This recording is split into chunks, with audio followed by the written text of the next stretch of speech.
सिंध तरक्की पसंद पार्टी जी central body जो इजलास हैदराबाद में सिंध तरक्की पसंद पार्टी के चेयरमैन डॉक्टर कादिर मक्सी जी सदारत में थियो। एसएस न्यूज़ के रिपोर्टर GM चांडियो मूजिब इजलास में STP के मरकजी अगवान ड्याम अब्दुल फताह समेत जो गुलजार सुमरो, हैदर शाहानी, हैदर मल्हा, डॉक्टर सुमार मंगरियो, आशिक सोलंकी, कादिर चन्ना ऐं ॿियनि शिरकत कई।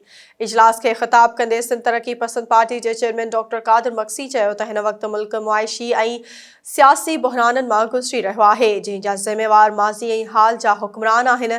हुक्मरान तमाशा करण में पूरा आहिनि, का बि अवाम दोस्त पॉलिसी न जोड़े सघिया आहिनि।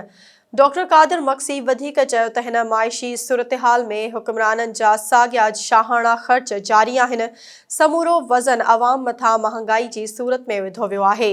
हुन चयो त सिंध अञा ताईं ॿोॾि जी सूरतहाल में आहे। PP हुकूमत जे गुज़िरियल 15 सालनि अवाम खे कुझु नाहे ॾेई सघी।